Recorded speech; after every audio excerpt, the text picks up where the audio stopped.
వైఎస్ఆర్ జిల్లాలో జరిగినటువంటి సాగునీటి సంఘం ఎన్నికలకు సంబంధించి కొన్ని విషయాలు మీ అందరి దృష్టికి, మీ ద్వారా ప్రజల దృష్టికి తీసుకెళ్లడం కోసం ఈ సమావేశం ఏర్పాటు చేశాం. ముఖ్యంగా ఈరోజు మధ్యాహ్నం మరి పులివెందులకు సంబంధించిన టీడీపీ నాయకులు ఇన్ఛార్జ్ రవీంద్రనాథ్ రెడ్డి ఒక ప్రెస్ మీట్ ఏర్పాటు చేశారు. ఆయన మాటలు వింటే నాకు ఒకటి అనిపించింది, ఒక సినిమా మాదిరి అనిపించింది. ఆ సినిమాకు ప్రొడ్యూసర్ ఆయనే, డైరెక్టర్ ఆయనే, స్క్రీన్ ప్లే ఆయనే, చివరికి ప్రేక్షకుడు కూడా ఆయనే, రివ్యూ ఇచ్చేది కూడా ఆయనే. ఆయన తప్ప మరెవరు కాదు. ఎందుకు ఈ మాట అనవలసి వస్తుందంటే, ఈ సాగునీటి సంఘం ఎన్నికలు ఎంత అప్రజాస్వామ్యబద్ధంగా జరిగాయనేది గడిచిన 2-3 రోజులుగా జరుగుతున్న పరిణామాలు మీ అందరూ కూడా చూస్తూ ఉన్నారు. ఒక్కసారి మీ అందరూ కూడా గమనించండి. సహజంగా ఈ ప్రభుత్వము ఇరిగేషన్ డిపార్ట్మెంటు ఈ ఎన్నికలు కండక్ట్ చేస్తూ ఉంది. ఈ ఎన్నికల్లో ప్రధానంగా ఎవరైనా రైతు కంటెస్ట్ చేయాలి అంటే, ఈ ఎన్నికల్లో టీసీ మెంబర్గా కంటెస్ట్ చేయాలంటే ఆ రైతుకు సంబంధించిన నీటి బకాయిలు అప్ టు డేట్ కట్టి ఉండాలా, విఆర్ఓ దగ్గర నోట్ యూజ్ సర్టిఫికేట్ తీసుకొని ఉండాలనేది మ్యాండేటరీ. అవి ఉంటేనే ఆ రైతు పెట్టే నామినేషన్ వ్యాలిడ్ అవుతుంది. అవి లేకపోతే ఆ నామినేషన్ ఇన్వాలిడ్, అంటే చెల్లదు. ఇది ప్రభుత్వం పెట్టిన నిబంధన, తెలుగుదేశం ప్రభుత్వం పెట్టిన నిబంధన ఇది. మరి ఆ నిబంధనలో భాగంగా నిజంగా వీళ్ళు ఎన్నికలు కోరుకునే వాళ్ళైతే విఆర్ఓలు అందుబాటులో ఉండి ఏ రైతు పోయినా కూడా పన్ను కట్టించుకొని నోటీస్ సర్టిఫికేట్ ఇచ్చే విధంగా ఉండాలి. కానీ అదేమీ కాబట్లే వీళ్ళకు. సగం మంది విఆర్ఓలు ఫోన్లు ఆఫ్ చేసుకొని ఉండారు. ఒక్క మాటలో చెప్పాలంటే మొత్తం విఆర్ఓలు అందరినీ మండల ఆఫీస్కి తరలించారు.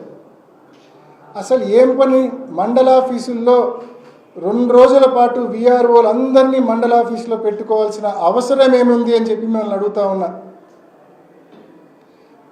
విఆర్ఓలు అందరూ కూడా సచివాలయాల్లో, గ్రామ సచివాలయాల్లో అందుబాటులో ఉండాలి. రైతులు వస్తే రైతుకు సంబంధించిన పన్ను బకాయి కట్టించుకొని వాళ్ళకు నోటీస్ సర్టిఫికేట్ ఇవ్వాలా.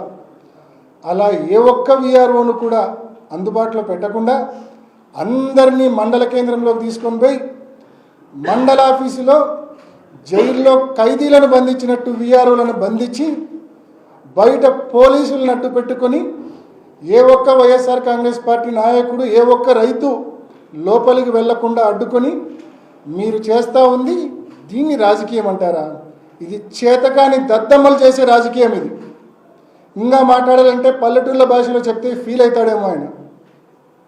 నిజంగా ప్రజాస్వామ్యబద్ధంగా ఎన్నికలు కానీ జరిగి ఉంటే, రైతులు ఓటు వేసి ఉంటే, పులివెందుల ఇన్ఛార్జు, టీడీపీ ఇన్ఛార్జు రైతులు, పులివెందుల రైతులు సొక్కా ప్యాంటు ఇప్పి చంద్రబాబు నాయుడు ముందు, ప్రజల ముందు నిలబెట్టేవాళ్ళు. ప్రజాస్వామ్యబద్ధంగా ఎన్నికలు జరిగి ఉంటే ఆ ధైర్యం లేదు వీళ్ళకు, ఆ తెగువ లేదు. మీరు గతంలో ఎన్నికలు చూసింటారు, హోరాహోరీగా తలపడేది చూసింటారు. కానీ ఈ మాదిరి క్యాండిడేట్స్ కంటెస్ట్ చేస్తే ఓడిపోతామనే భయంతో నోటీస్ సర్టిఫికేట్ కూడా క్యాండిడేట్లకు, అభ్యర్థులకు అందించకుండా ఉండే పిరికి పంద రాజకీయం ఇవాళ తెలుగుదేశం ప్రభుత్వం చేస్తూ ఉంది. చేతగాని దద్దమ్మలు ఎవరో ప్రజలు నిర్ణయిస్తారు. ఇంత నీచపు రాజకీయం, ఇంత చేతగాని రాజకీయం అవసరమా నిజంగా? దీనికి మళ్ళా ఎన్నికలని పేరు. మొత్తం జైల్లో ఖైదీలను బంధించినట్టు బంధించి విఆర్ఓలందరినీ మండల ఆఫీసులో పెట్టి పోలీసులను అడ్డు పెట్టుకొని ఏ ఒక్కరికి కూడా నోటీస్ సర్టిఫికేట్ ఇవ్వకుండా మరి మీరు చేసిన ఈ తతంగం ప్రజాస్వామ్యబద్ధమా? ఇది నేను క్వశ్చన్ చేస్తా ఉన్నా. విఆర్ఓలందరూ గ్రామ సచివాలయాల్లో అందుబాటులో ఉండకుండా ఎందుకు మండల కేంద్రంలో ఖైదీలను బంధించినట్టు బంధించావు అని చెప్పి నేను క్వశ్చన్ చేస్తా ఉన్నా. ఇక్కడే అర్థమవుతా ఉంది కదా ఎలక్షన్ ప్రాసెస్ ఏ రకంగా అపహాస్యమైంది అనేది ఇక్కడే అర్థమవుతా ఉంది కదా స్పష్టంగా ప్రతి ఒక్కరికి. 13 నిన్న ఉదయాన్నే కవరేజ్ చేయడానికి వచ్చిన మీడియా వాళ్ళని సైతం మీడియా వాళ్ళపైన కూడా దాడి చేశారు. మీడియా వాళ్ళపైన దాడి చేస్తే మండల ఆఫీస్ లోపల విఆర్ఓలను బంధిస్తే మళ్ళీ మీకు నోటీస్ సర్టిఫికేట్ రాలేదని నోటీస్ సర్టిఫికేట్ ఎవరు రాలేదని చెప్పి మళ్ళీ అబద్ధాలు మాట్లాడతారు. సిగ్గు ఉండాలా, మాట్లాడితే కొంచెమైనా నిజాయితీ ఉండాలా, నిజం ఉండాలా. మరి ఈ మాదిరి తప్పుడు రాజకీయాలు, ఈ మాదిరి చేతగానే రాజకీయాలు చేస్తున్న నువ్వు ఈరోజు ఊరిలో నీ ఆఫీస్లో కూర్చొని ప్రగల్భాలు పలుకుతూ ఉన్నావు. నిజంగా ఎన్నికలు జరిగి ఉంటే రైతులు మీ ప్రభుత్వం ఏం చేసిందని రైతులు మీకు ఓటేస్తారా? ఏం చేసింది మీ ప్రభుత్వం? ఎన్నికలప్పుడు ప్రతి రైతుకు 20,000 రూపాయలు డబ్బిస్తా అన్నావు. 7 మాసాలైంది, ఒక్క రూపాయి ఒక్క రైతుకి ఇప్పటిదాకా ఇచ్చిన దాఖలాలు లేవు. ఉచిత పంటల బీమా ఉండేది, ఇప్పుడు ప్రీమియం కట్టించుకుంటున్నావు. మీ ప్రభుత్వం వస్తే ఈ క్రాప్ విధానం తీసేస్తా అన్నావు, ఇప్పుడు అదే ఈ క్రాప్ విధానం నువ్వు ఫాలో అవుతా ఉన్నావు. ఈరోజు పంటల గిట్టుబాటు ధరల పరిస్థితి ఏంది? పక్క జిల్లాలో ధాన్యం పరిస్థితి ఏంది? మరి ప్రతి చోట అట్టర్ ఫెయిల్యూర్ మీరు.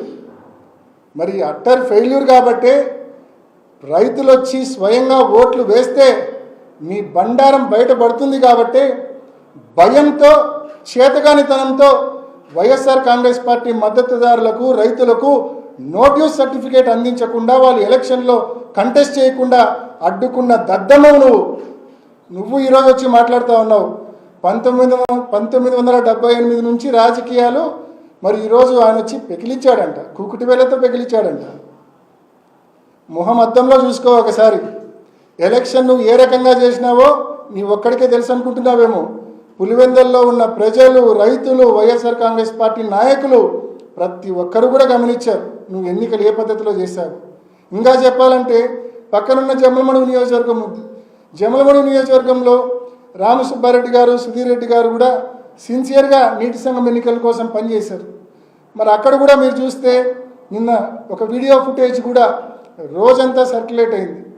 విఆర్ఓలందరినీ ఒక వెహికల్లో ఎక్కించుకొని మరి తీసుకొని పోయి దేవగుడిలో ఉదయం నుంచి రాత్రి దాకా పెట్టుకున్నారు. నిన్న ఉదయం నుంచి రాత్రి వరకు మరి విఆర్ఓలందరినీ దేవగుడిలో బంధించిన మాట వాస్తవమా కాదా?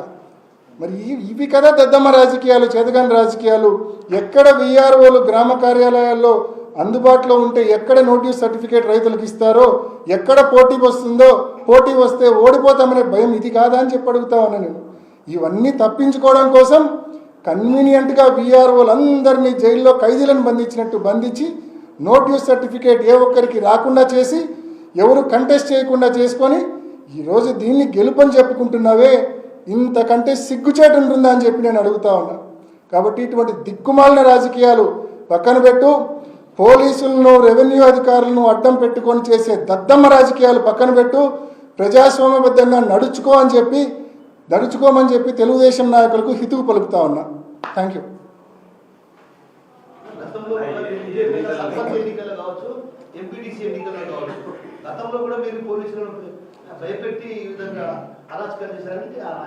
Very good question.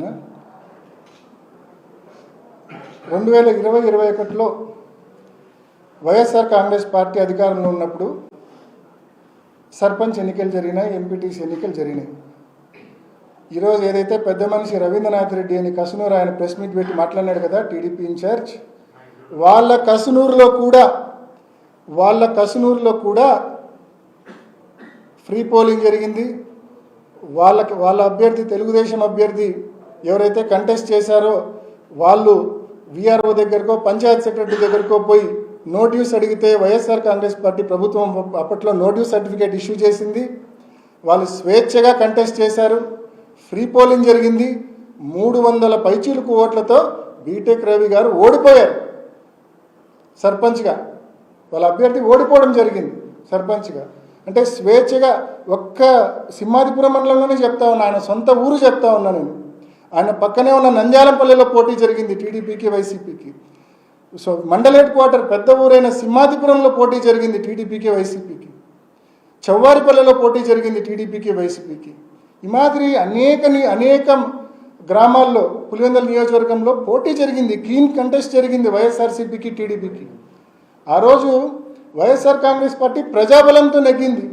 మాకు ప్రజాబలం మీద నమ్మకం ఉంది, ప్రజలపైన నమ్మకం ఉంది కాబట్టి స్వేచ్ఛగా ధైర్యంగా ఎవరు వేడిగినా నోటీస్ సర్టిఫికేట్ ఇచ్చాం, ఎవరు నామినేషన్ చేసినా వ్యాలిడ్ అన్నాం, ఎవరు వచ్చి కంటెస్ట్ చేసినా గెలుస్తామని నెగ్గుతామనే నమ్మకం విశ్వాసంతో మేము రాజకీయాలు చేసినాం. ఈ మాదిరి నిలబడే అభ్యర్థులకు నోటీస్ సర్టిఫికేట్ అందకుండా చేసే దద్దమ్మ రాజకీయాలు ఏ రోజు చేయలేదు, ఏ రోజు చేయబోము కూడా మేము.